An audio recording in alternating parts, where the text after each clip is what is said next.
Hey everybody, how's it going? We're going to talk about the lunch tray theory, and this hopefully will help individuals like myself who were raised in the 70s, 80s, etc. And to just to give you a little bit of background, about 6 years ago, my grade school, the entire campus, St. Aloysius, was sold off, which included the church, the school, and the rectory.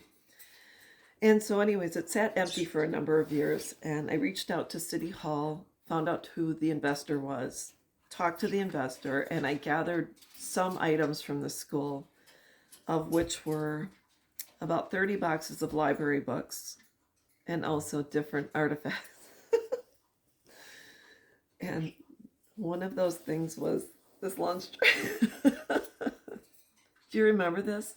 On the back, the manufacturer is King Line. If you're looking for your childhood lunch trays from any kind of school, you may be able to find them on eBay and stuff. But this was one of the trays I probably actually. I went to school there for what, at first to eighth grade, so possibly. But anyways, you put your milk here, and then utensils and this and that. And normally it was the meat and the corn and etc.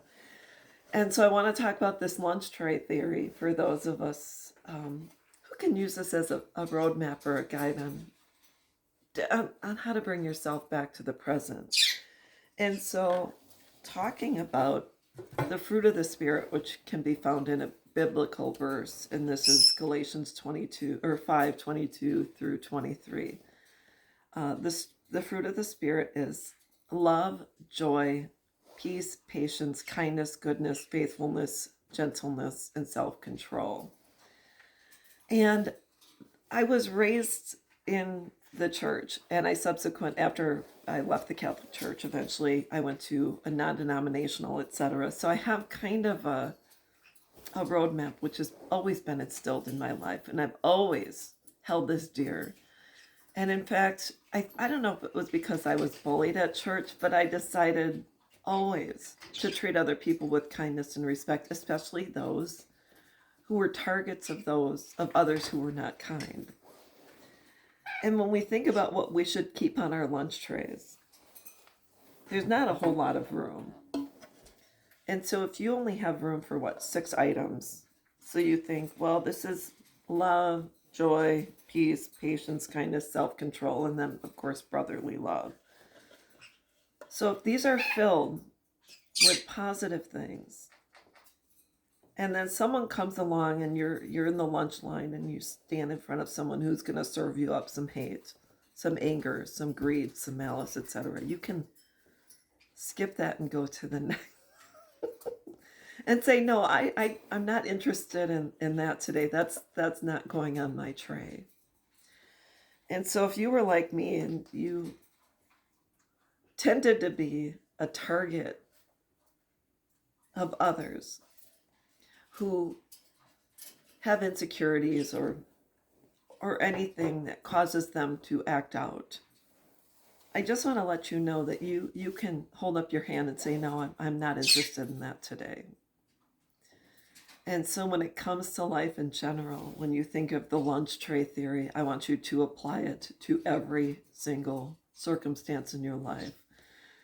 So let's say you're dealing with someone who is always has you on their radar, but not in a positive manner. You can say, no, I'm not interested in that today. And you can disconnect and you can let them know your actions make me feel uncomfortable. And if they say, well, what do you mean by that?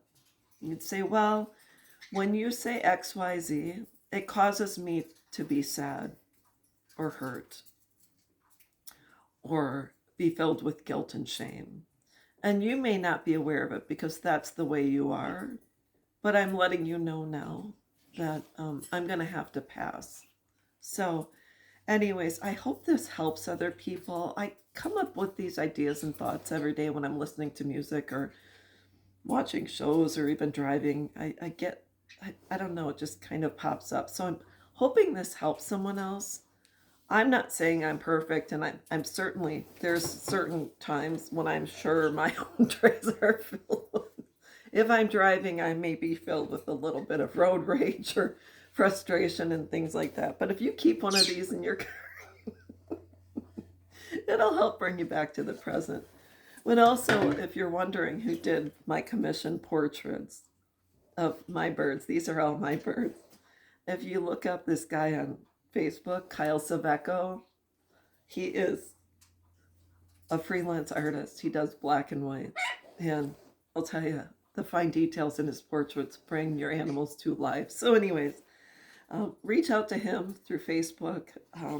It's, there's an hourly rate. I'm not going to tell you what he charges, but I'm telling you, I'm pleased to pie with him. So anyways, that's all I wanted to say.